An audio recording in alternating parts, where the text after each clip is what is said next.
परमेश्वर के साथ पना टिकट आरक्षित करें। कई वर्षों पहले मैं फिनिक्स, एरिजोना के the first assemblies of God church में बेदारी की सभा ले रहा था। सभा नवंबर के दूसरे पक्ष में और दिसंबर 1953 के पहले पक्ष में थी। मैं उस कलीसिया में आने वाले कुछ मित्रों के घर में रुका था। शाम की सभा के बाद हम कलीसिया के कुछ लोगों के साथ उनके घर में सहभागिता कर रहे थे। जब वे नाश्ता देने वाले थे तब मुझे पवित्र आत्मा के द्वारा प्रार्थना करने की प्रेरणा प्राप्त हुई। यह प्रेरणा अत्यंत प्रबल थी, सामान्य से अधिक थी, मानो कोई बहुत जरूरी बात हो।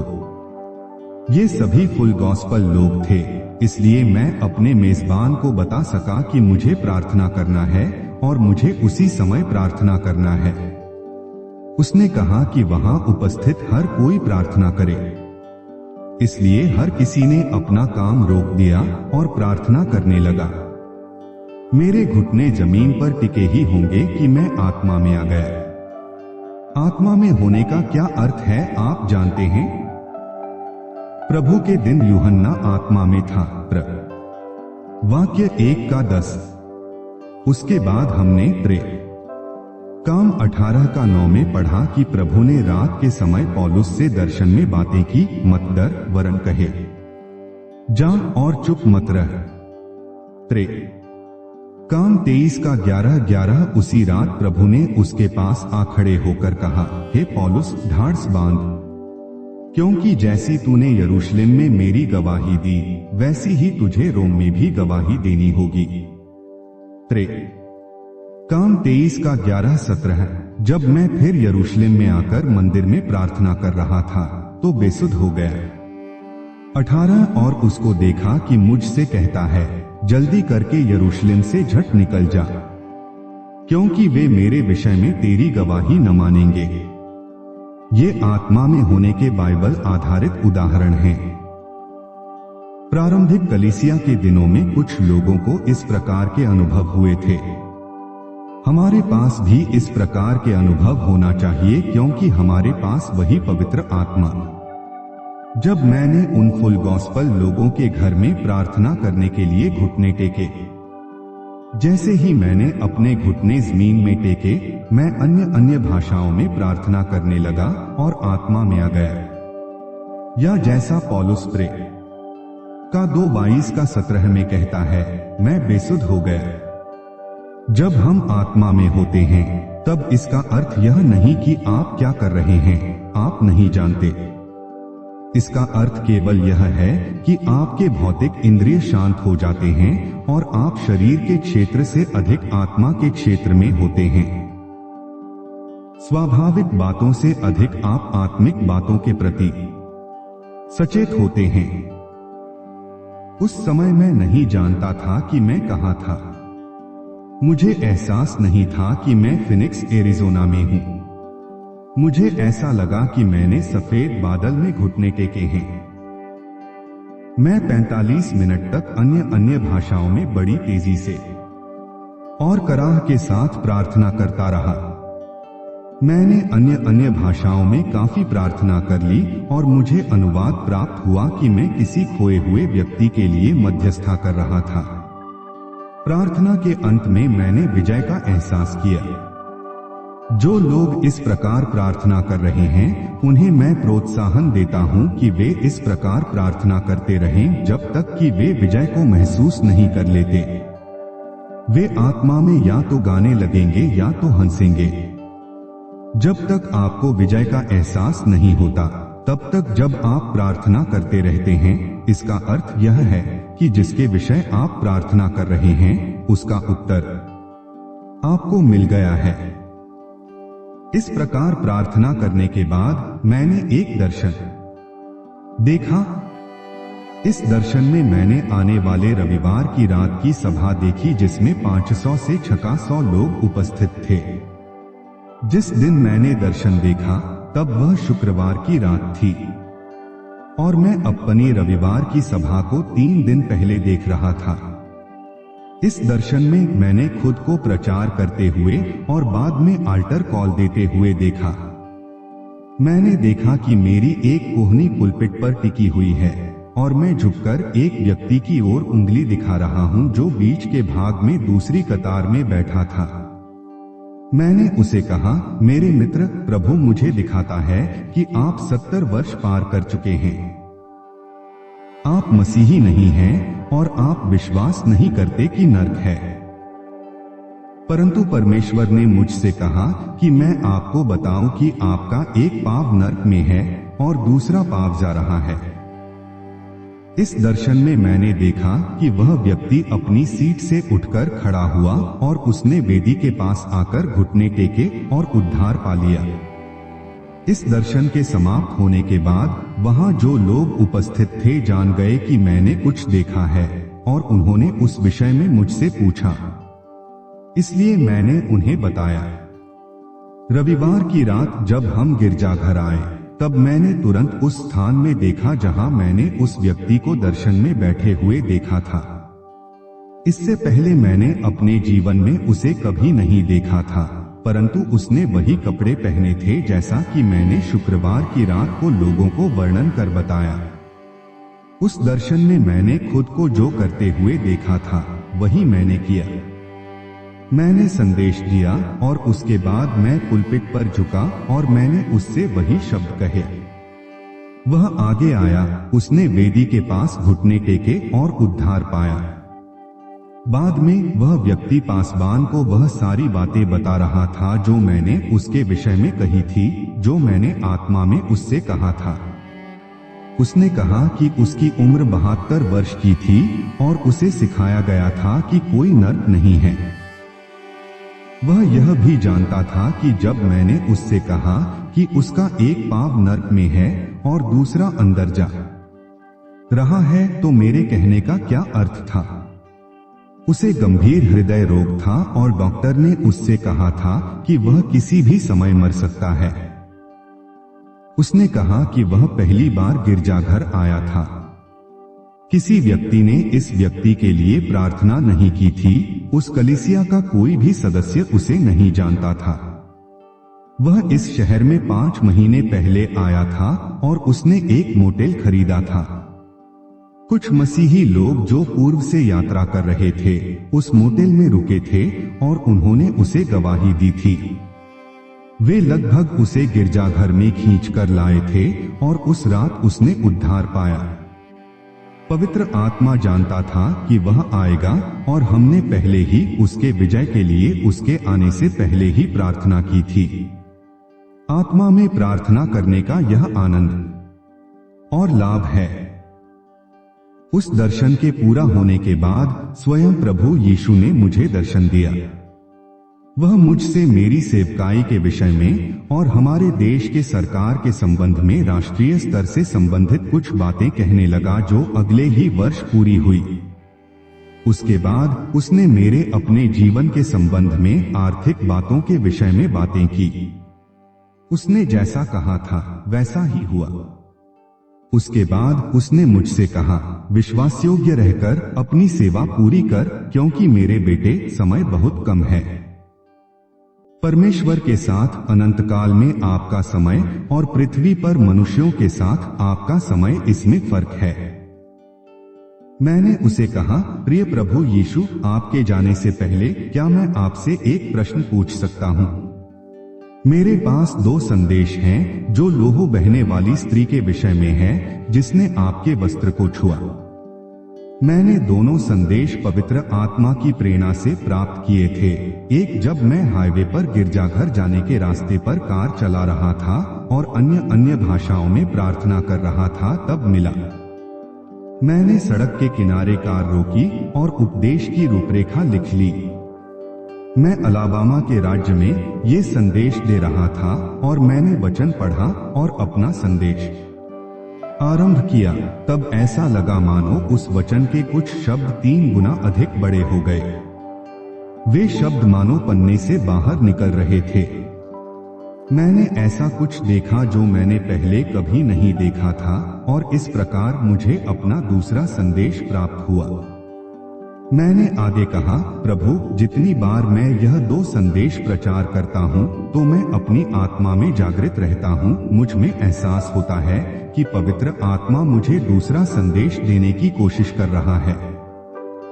मुझे ऐसा लगता है कि यह दूसरा संदेश इन 2 संदेशों को पूरा करेगा। फिर प्रार्थना के समय में जब मुझ पर और अधिक अभिषेक होता है तो मुझे ऐसा लगता है कि मुझे संदेश प्राप्त होगा और मुझे वह दूसरा उपदेश प्राप्त होता है, परंतु मैं किसी तरह से उसे हासिल करने में असफल रह जाता हूँ। मैं विश्वास करता हूँ कि मैं सही हूँ, और यदि मैं सही हूँ तो मैं चाहता हूँ कि आप यह बात मुझे बताएं। फिर मैं चाहता हूँ कि आप वह संदेश दें। प्रभु ने मुझसे कहा, तुम ठीक हो। मेरे पवित्र आत्मा ने दूसरा संदेश तुम्हारी आत्मा में पहुंचाने की कोशिश की, परंतु तुम उसे ग्रहण नहीं कर पाए। जो तुमने मुझसे कहा है उसे मैं करूंगा। मैं तुम्हें उस संदेश की रूपरेखा दूंगा। कलम और कागज ले लो, उसे लिखो। मैंने हाथ बढ़ाकर जल्दी से कागज और कलम ली। मैं अक्सर कागज और कलम नजदीक ही रखता हूँ क्योंकि अक्सर परमेश्वर प्रार्थना के समय में मुझसे बातें करता है। यदि आप इन बातों को नहीं लिखते हैं तो हो सकता है कि आप उन्हें भूल जाएं। यीशु ने कहा, लिखो 1, 2, 3, 4। मैंने वैसा ही किया। मैंने अपनी आत्मा में महसूस किया कि इस संदेश में 4 बातें होगी। फिर उसने मुझसे कहा, यदि कोई इन 4 बातों को पूरा करेगा या इन 4 सिद्धांतों का पालन करेगा तो वह जो कुछ भी चाहेगा मुझसे या परमेश्वर पिता से प्राप्त करेगा। परमेश्वर की ओर से अपना उत्तर प्राप्त करने के 4 चरण। परमेश्वर के वचन में दी गई प्रतिज्ञाओं के संबंध में जो कुछ भी आप पाना चाहते हैं उन्हें पाने के लिए इन 4 बातों पर तुरंत अमल किया जा सकता है। उदाहरण के लिए, आप उद्धार के लिए, चंगाई के लिए, पवित्र आत्मा का बपतिस्मा पाने के लिए या विजय पाने के लिए या पैसा या जो कुछ भी आप परमेश्वर की ओर से पाना चाहते हैं उसे पाने के लिए इन 4 बातों पर अमल करें। परंतु विश्वास के कुछ क्षेत्र हैं जिन्हें बढ़ने में समय लगता है। उदाहरण के लिए, यदि आपकी आर्थिक जरूरत है और आपको वर्ष की पहली तारीख को कुछ रकम चाहिए, तब आपको आपकी जरूरत के स्तर पर अपने विश्वास को पहले बढ़ाना होगा। परंतु कठिन बातों में भी यदि इन 4 सिद्धांतों का पालन करेंगे तो वे आपके लिए फल लाएंगे क्योंकि वे बाइबल के सिद्धांत हैं। इसलिए इन सिद्धांतों पर आपने तुरंत अमल किया हो या कुछ समय के बाद अमल किया हो, जो कुछ भी आप परमेश्वर के वचन से पाना चाहेंगे आपको मिलेगा। आप परमेश्वर के साथ अपनी टिकट स्वयं लिख सकते हैं। यीशु ने जो कुछ कहा उसके आधार पर मैंने अपना संदेश तैयार किया है। परमेश्वर के साथ अपना टिकट स्वयं कैसे लिखें? ये 4 बातें जो प्रभु यीशु ने मुझसे कही और जो मैं आपको बताने वाला हूँ बहुत सरल हैं। इतनी सरल कि वह मूर्खतापूर्ण जान पड़ती है। परंतु प्रभु यीशु ने इस पृथ्वी पर संदेश देते समय कुछ भी कठिन नहीं कहा। उसने ऐसी भाषा में बातें की जिसे अनपढ़ व्यक्ति भी समझ सकता था। उसने दाख की बारी और खेत और बगीचे और भेड़शाला और चरवाहों के विषय में बातें की। यीशु ने इतने सरल ढंग से आत्मिक सच्चाइयों को समझाया कि सामान्य व्यक्ति भी उसे समझ सकता था। जिन लोगों के सामने प्रभु यीशु प्रचार कर रहा था उन लोगों ने आज के समान शिक्षा नहीं पाई थी। परमेश्वर ने किसी को कुछ भी कठिन नहीं बताया जिससे वे समझ न सकें। यदि वह पिता की ओर से है तो वह स्पष्ट होगा। प्रथम चरण का कहें। मरकुस 5 का 25 से 34, 25 और एक स्त्री थी जिसको 12 वर्ष से लोहू बहने का रोग था। 26 और उसने बहुत वैद्यों से बड़ा दुख उठाया और अपना सब कुछ व्यय करने पर भी कुछ लाभ न उठाया था, परंतु और भी रोगी हो गई थी। 27 यीशु की चर्चा सुनकर वह भीड़ में उसके पीछे से आई और उसने उसके वस्त्र को छू लिया।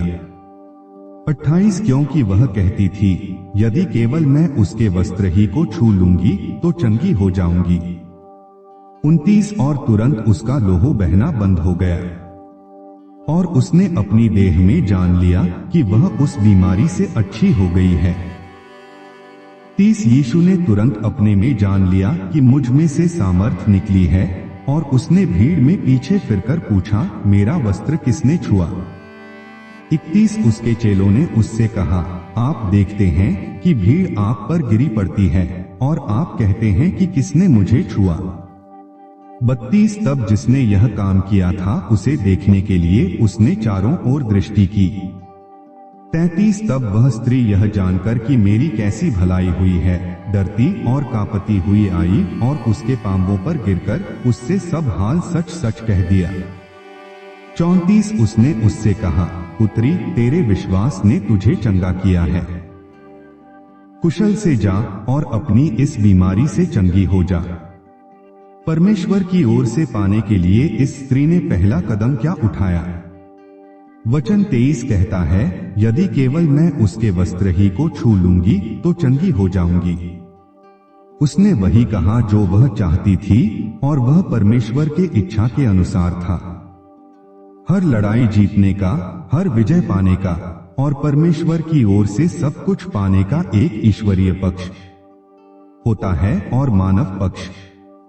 आपको अपनी भूमिका निभाना है, आपको कुछ करना है। परमेश्वर अपनी भूमिका अदा करने से चूकता नहीं। यदि कोई असफलता है तो वह हमारी ओर से है। यदि हम अपनी भूमिका निभाएंगे तो हम यकीन कर सकते हैं कि हर समय हमारे लिए उत्तर और विजय होगी। किसी ने स्त्री को यीशु के बारे में बताया, उसने कुछ किया ऐसा नहीं है, परंतु किसी और ने किया। यह स्त्री यीशु के बारे में जान गई। वह जान गई कि वह लोगों को चंगा करता है। उसने जाना कि वह चंगाई करता है। परंतु प्रश्न यह था, वह जो कुछ जानती थी उसके विषय में वह क्या करने वाली है? उस दर्शन में प्रभु यीशु ने मुझसे कहा का पहला कदम है का उसे कहें। इस दर्शन में यीशु ने कहा, सकारात्मक और नकारात्मक व्यक्ति पर निर्भर है। व्यक्ति जो कुछ कहता है उसे वह पाएगा। उसने कहा, यह स्त्री सकारात्मक अंगीकार के बजाय नकारात्मक अंगीकार कर सकती थी और यही वह पा सकती थी। यीशु ने आगे कहा, वह कह सकती थी, यीशु से मिलने जाने का मेरे लिए कोई लाभ नहीं है। मैंने इतने समय दुख उठाया है। 12 साल से मैं बीमार हूं। सभी अच्छे डॉक्टर मुझसे हताश हो गए हैं। मैं सारा जीवन डॉक्टरों पर निर्भर रही। मेरी हालत अच्छी तो नहीं हुई, परंतु और बिगड़ती जा रही है। मेरे पास जीने का कोई कारण नहीं है। भला होगा कि मैं मर जाऊं। यीशु ने कहा, यदि वह ऐसी कहती तो वह वही पाती, परंतु उसने नकारात्मक बातें नहीं कही। उसने सकारात्मक बातें कही, क्योंकि उसने कहा, यदि मैं केवल उसके वस्त्रों को छू लूं तो मैं चंगी हो जाऊंगी। और वैसा ही हुआ। आप जो कहते हैं आप पा सकते हैं। आप परमेश्वर के साथ अपना टिकट लिख सकते हैं और परमेश्वर के साथ अपना टिकट आरक्षित करने का पहला कदम है उसे कहना। कभी पराजय की बात न कहें। जैसा कि मैंने पिछले अध्याय में चर्चा की, यदि आप हार जाते हैं तो आप अपने ही होठों के शब्दों से हारते हैं। आपने खुद को पराजित किया है। बाइबल नीतिवचन 6:2 में कहती है, तो तू अपने ही मुंह के वचनों से फंसा और अपने ही मुंह की बातों से पकड़ा गया। या आप कह सकते हैं, आप अपने ही मुंह के वचनों से बंधन में पड़ गए। एक लेखक ने इस प्रकार कहा है, आपने कहा कि आप नहीं कर सकते और जिस क्षण आपने वह कहा, आपने मार खाई। आपने कहा कि आपने पास विश्वास नहीं है, और संदेह राक्षस के समान उठ खड़ा हुआ और उसने आपको बांध दिया। आपने असफलता की बात कही और असफलता ने आपको कैद कर लिया। ये शब्द सच है।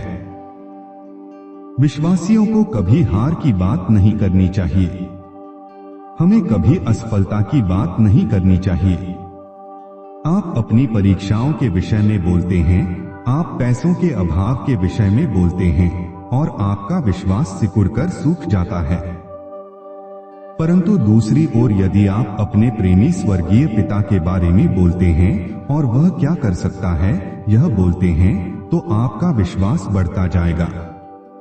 यदि आप बीमारी का अंगीकार करेंगे तो आपके शरीर में रोग बढ़ने लगेगा। यदि आप संदेह और भय के विषय में बोलेंगे तो वे मजबूत होते जाएंगे। यदि आप पैसों के अभाव के विषय में अंगीकार करेंगे तो आपके शब्द पैसों का आना रोक देंगे। मैंने इस बात को अपने जीवन में सच साबित होते देखा है। विश्वास द्वारा पैसों के अभाव को प्रयोजन में बदल देना। सन 1951 में क्रिसमस के बाद मैं किसी कलीसिया में जाकर प्रचार करने वाला था। 3 रात तक मैं सो नहीं पाया और प्रभु मुझसे बातें करता रहा कि मैं उस स्थान में न जाऊं। मैं उससे विवाद करता रहा और कहता रहा कि मुझे जाना है। तब प्रभु उस विषय में मुझे आवश्यक बातें बताने लगा। मैंने प्रभु से कहा कि वह एक बड़ी कलीसिया है और उन्होंने उस सभा के लिए ढेर सारा पैसा देने का आश्वासन दिया है। मैंने प्रभु को बताया कि मुझे उस पैसे की जरूरत है, परंतु परमेश्वर नहीं चाहता था कि मैं वहां जाऊं। अंत में मैंने प्रभु से कहा कि मैं पासवान को फोन करूंगा और यदि वह मुझे इस मुश्किल से निकालता है तो मैं नहीं जाऊंगा। परंतु मैंने उसे बताया कि यदि पासवान मुझे उस मुश्किल से नहीं निकालता है तो मुझे जाना होगा, क्योंकि मैं अपना वचन दे चुका था। आत्मिक यात्री का एक गुण यह होता है कि वह हानि सहकर भी अपने वायदे से मुकरता नहीं। भजन 15:4। अगली शाम मैं पासवान को फोन करने लगा और मैं करने की वाला था, तब फोन की घंटी बजी। यह दूर से फोन कॉल था जो उस पासवान ने किया था। मैंने उसे बताया कि मैं उसे फोन करने ही वाला था। उसने मुझे पूछा कि क्या मैं आने वाला हूं और मैंने उसे बताया कि मैंने आने की योजना बनाई थी, परंतु प्रभु ने मुझसे कहा कि मैं इस बार न जाऊं।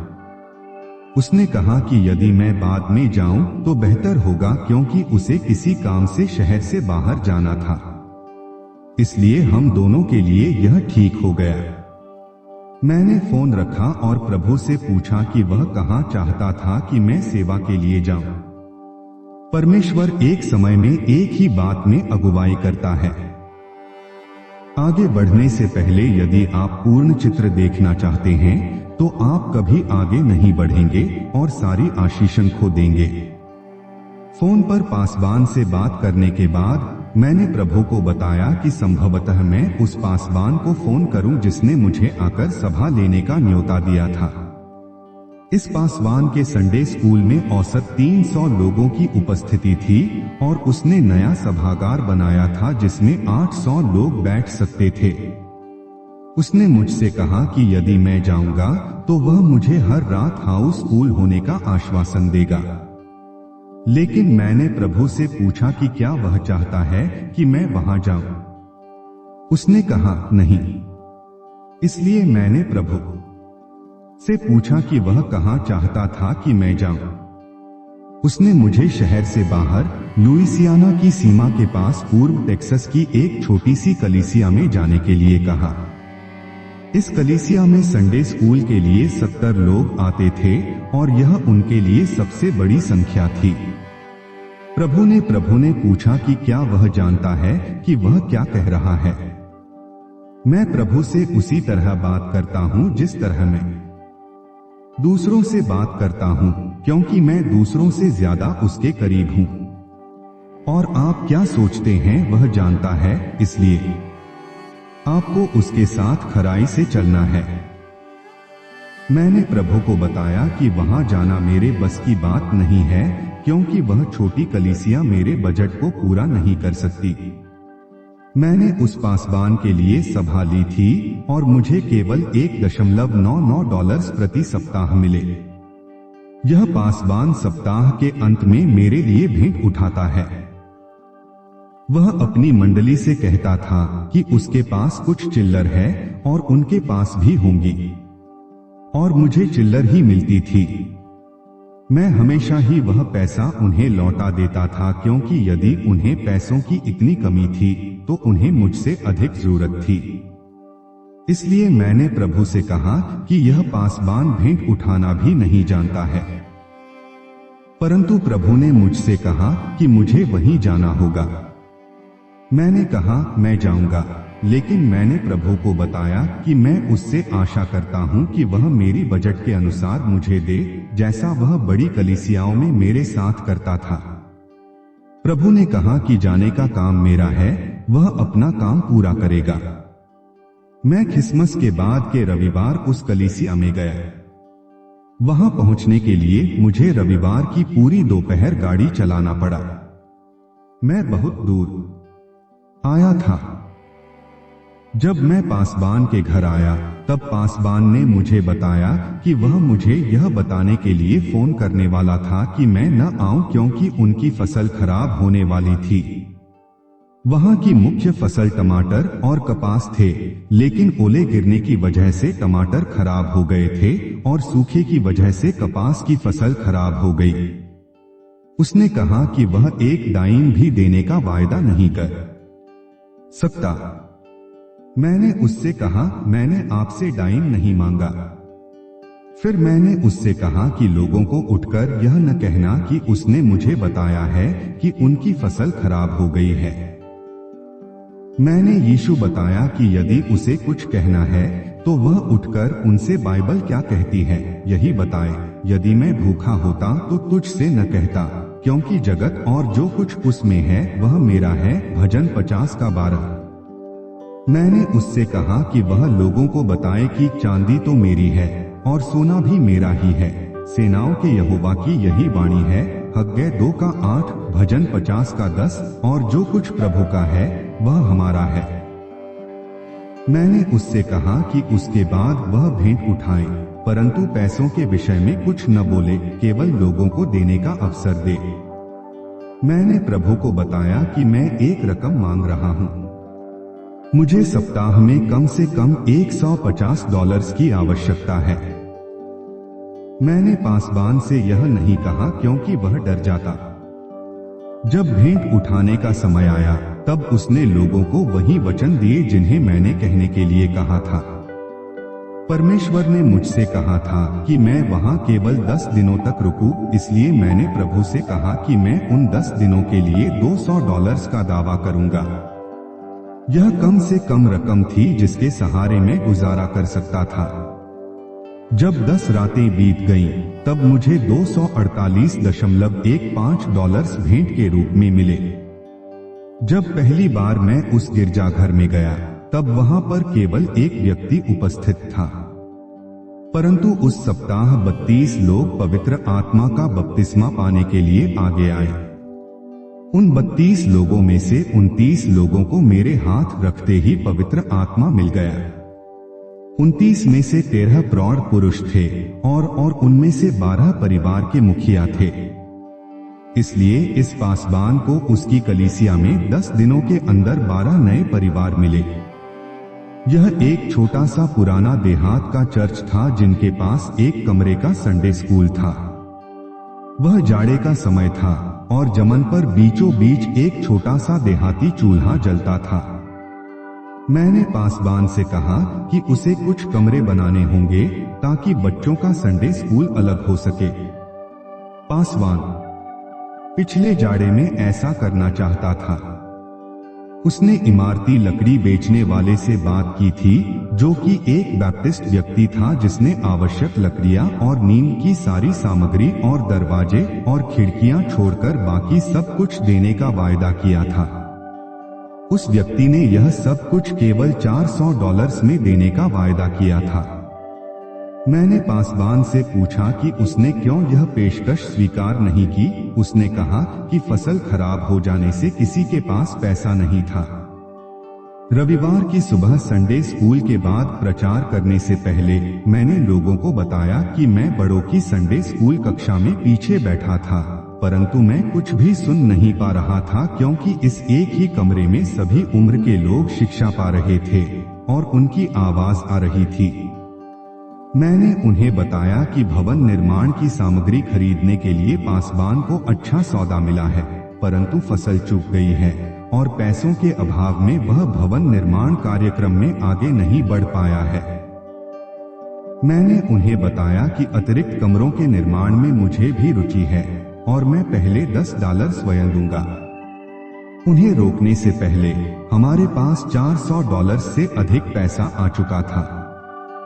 फिर रविवार रात की आराधना में मैंने लोगों से कहा कि मैं पासबान के घर में रह रहा हूं और मैंने पासबान से पूछा कि उन्होंने कलीसिया के लिए और अपने घर के लिए बंटेन्स क्यों नहीं खरीदी।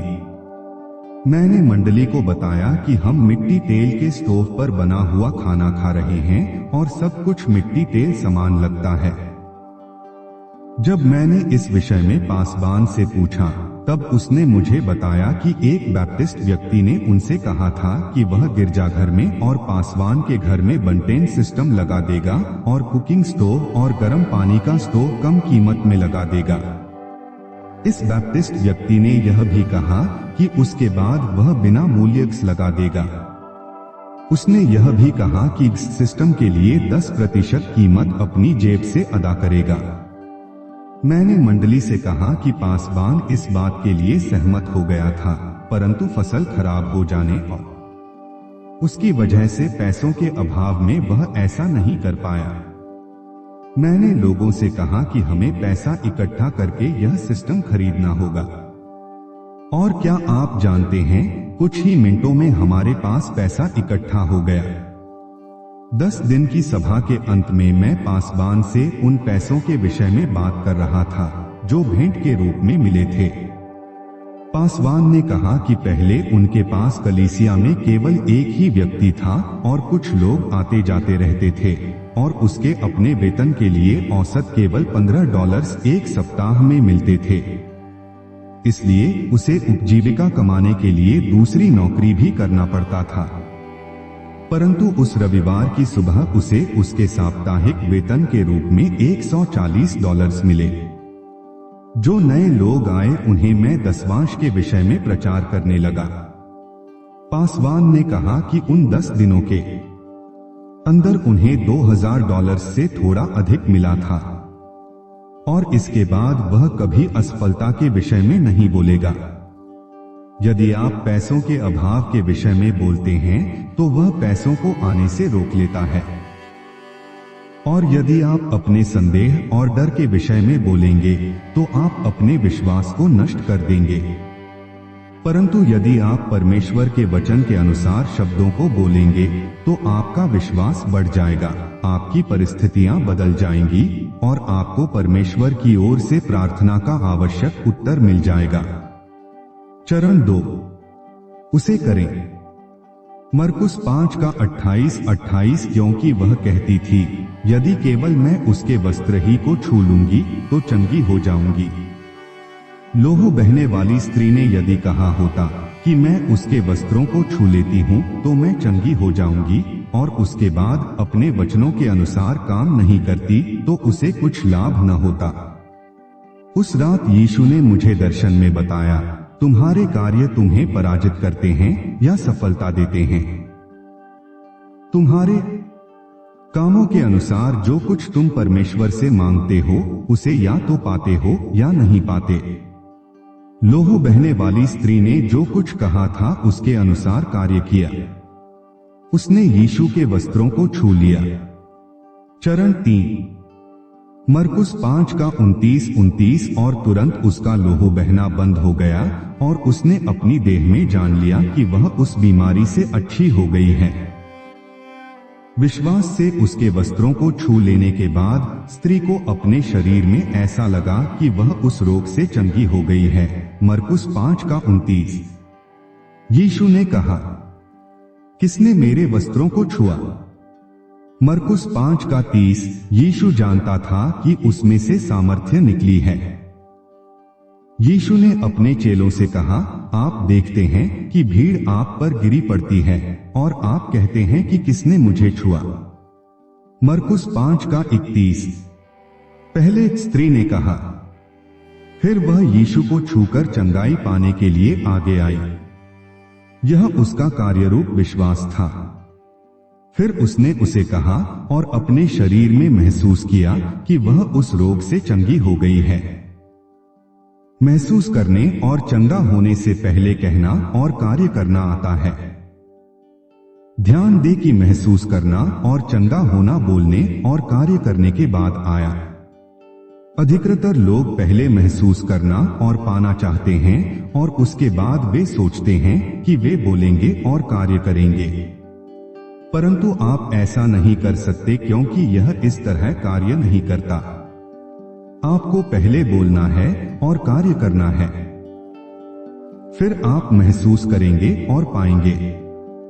जब लोहू बहने वाली स्त्री ने कहा और किया, तब यीशु ने कहा कि उसमें से सामर्थ्य निकली है। सारे संसार को वातावरण में न्यूक्लियर बम फटने की चिंता है, क्योंकि ये बम वातावरण में रेडियो एक्टिव सामग्री छोड़ते हैं, ऐसी सामर्थ्य जिसे देखा या महसूस किया नहीं जाता। और यह सामर्थ्य घातक और खतरनाक है। इस पृथ्वी पर एक शक्ति कार्य करती है जो घातक और खतरनाक नहीं है, फिर भी किसी भी बम से अधिक शक्तिशाली है। यह सामर्थ्य अच्छी है। यह सामर्थ्य हर स्थान में हमेशा उपस्थित रहती है। यदि सभी बीमार लोग इस सामर्थ्य के विषय में जानेंगे तो वे हर बीमारी से चंगे होंगे। हाँ, आपको हर बांधने वाली और हानि पहुंचाने वाली वस्तु से छुड़ाने वाली सामर्थ्य महसूस है। यह परमेश्वर की सामर्थ्य है, अभिषेक जो हर जुए को तोड़ता है। यशायाह 10:27। यदि परमेश्वर की सामर्थ्य उपलब्ध है तो क्यों हर कोई चंगा नहीं होता? हम फिर उस लोहू बहने वाली स्त्री के विषय में पढ़ेंगे। हम देखेंगे कि विश्वास परमेश्वर की सामर्थ्य को कार्यरूप बनाता है। चरण 4 का उसे बताएं।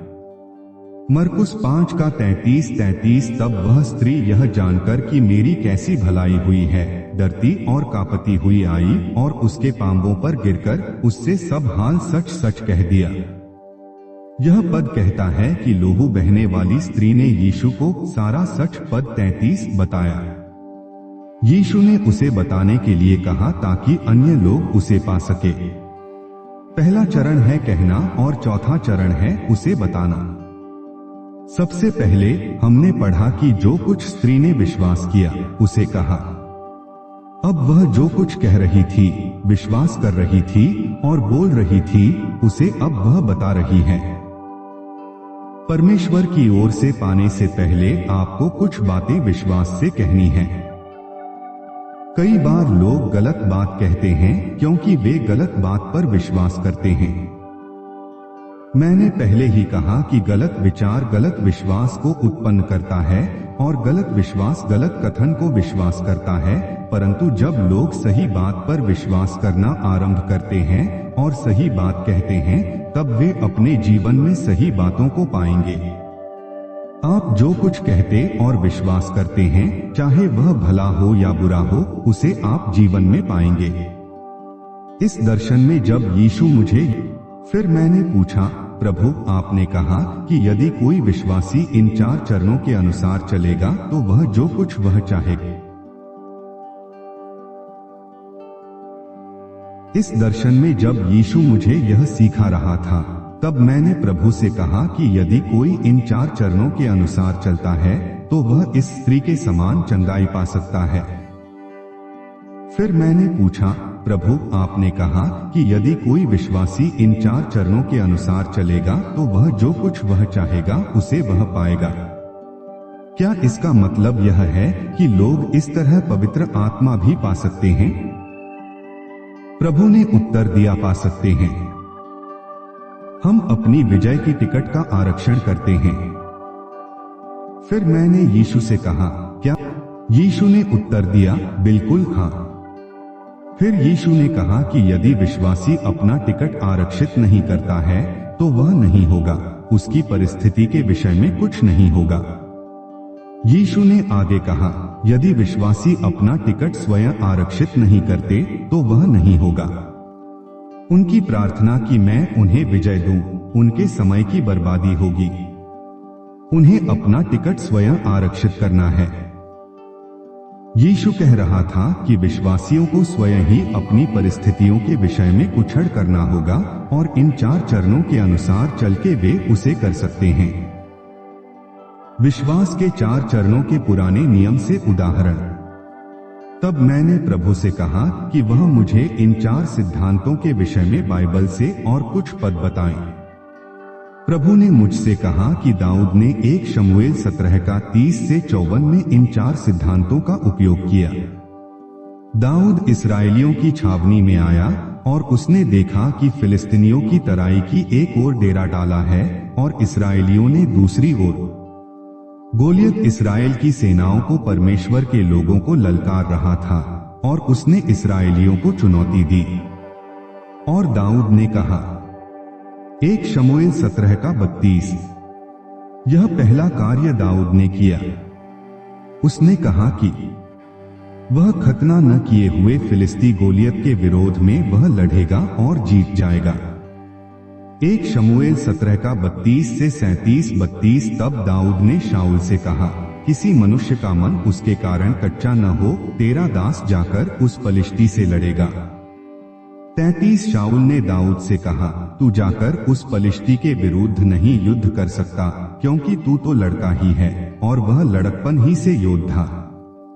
34। दाऊद ने शाऊल से कहा, 35। तब मैंने उसका पीछा करके उसे मारा। 34। दाऊद ने शाऊल से कहा, तेरा दास अपने पिता की भेड़ बकरियां चराता था और जब कोई सिंह व भालू झुंड में से मेमना उठा ले गया। 35। तब मैंने उसका पीछा करके उसे मारा और मेमने को उसके मुंह से छुड़ाया, और जब उसने मुझ पर चढ़ाई की तब मैंने उसके केश को पकड़कर उसे मार डाला। 36। तेरे दास ने सिंह और भालू दोनों को मार डाला और वह खतनारहित पलिश्ती उनके समान हो जाएगा, क्योंकि उसने जीवित परमेश्वर की सेना को ललकारा है। 37। फिर दाऊद ने कहा, शाऊल ने दाऊद से कहा, जा यहोवा। फिर दाऊद ने कहा, यहोवा जिसने मुझे सिंह और भालू दोनों के पंजे से बचाया है, वह मुझे उस पलिश्ती के हाथ से भी बचाएगा। शाऊल ने दाऊद से कहा, जा यहोवा तेरे साथ रहे। दाऊद ने यह इसलिए नहीं कहा क्योंकि उसे प्रभु की ओर से वचन मिला था, परंतु दाऊद जानता था कि जो कुछ उसने कहा था उसे वह मिल सकता है। वह जानता है कि वह परमेश्वर के साथ अपना टिकट आरक्षित कर सकता है। दाऊद जानता था कि परमेश्वर दाऊद द्वारा कही गई कोई भी बात करेगा जो इस्राएलियों के साथ परमेश्वर की वाचा के अनुसार थी। परमेश्वर ने आपके लिए ऐसा कुछ नहीं किया है, इसका कारण आपने कुछ नहीं कहा है। आज जो कुछ आपके पास है वह आपने जो कुछ कल था उसका फल है। यदि आप सीढ़ी के नीचे खड़े हैं तो इसका कारण यह है कि आप उसी के लिए विश्वास कर रहे हैं और कह रहे हैं। यदि आप सही विश्वास करेंगे और सही बोलेंगे तो आप दरिद्रता में रहने के बजाय ऊंचे स्थान में पहुंच जाएंगे। दाऊद ने अपनी चरवाहे की गोफन और सोटा लिया, और बाइबल कहती है, जब पलिश्ती ने दृष्टि करके दाऊद को देखा तब उसे तुच्छ जाना, क्योंकि वह लड़का ही था और उसके मुख पर लाली झलकती थी और वह सुंदर था। 1 शमूएल 17 का 42। 1 शमूएल 17 का 43, 44, 43। तब पलिश्ती ने दाऊद से कहा, क्या मैं कुत्ता हूं कि तू लाठी लेकर मेरे पास आता है? तब पलिश्ती अपने देवताओं के नाम लेकर दाऊद को कोसने गया। 44। फिर पलिश्ती ने दाऊद से कहा, तेरे पास आ, मैं तेरा मांस आकाश के पक्षियों और वन पशुओं को दे दूंगा। दाऊद ने गोलियत को बोलने दिया। आप शैतान को बोलने से रोक नहीं सकते। परंतु जब उसका बोला खत्म हो जाता है तब आपको कुछ बोलना है। जंगल में जब यीशु की परीक्षा हो रही थी तब यीशु ने शैतान को बोलने से नहीं रोका, परंतु जब उसका बोलना खत्म हो गया तब यीशु को कुछ कहना था।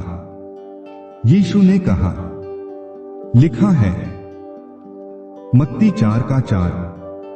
दाऊद ने गोलियत से कहा, दाऊद ने पलिश्ती से कहा, तू तो तलवार और भाला और साम लिए हुए मेरे पास आता है, परंतु मैं सेनाओं के यहोवा के नाम से तेरे पास आता हूं, जो इस्राएली सेना का परमेश्वर है, और उसी को तूने ललकारा है। 1 शमूएल 17:45। दाऊद ने यह भी कहा, आज के दिन यहोवा तुझको मेरे हाथ में कर देगा और मैं तुझको मारूंगा और तेरा सिर तेरे धड़ से अलग करूंगा, और मैं आज के दिन पलिश्ती सेना की लोथें आकाश के पक्षियों और पृथ्वी के जीव जंतुओं को दे दूंगा।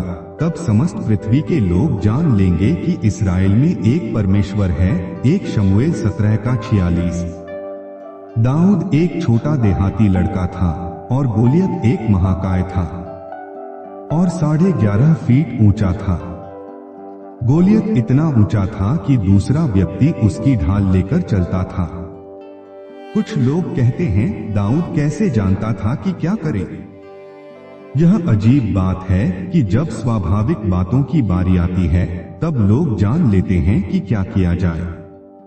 उदाहरण के लिए, यदि वे अपनी गाड़ी बेचना चाहते हैं तब वे निश्चित रूप से जानते हैं कि वे किस दाम उसे बेचेंगे।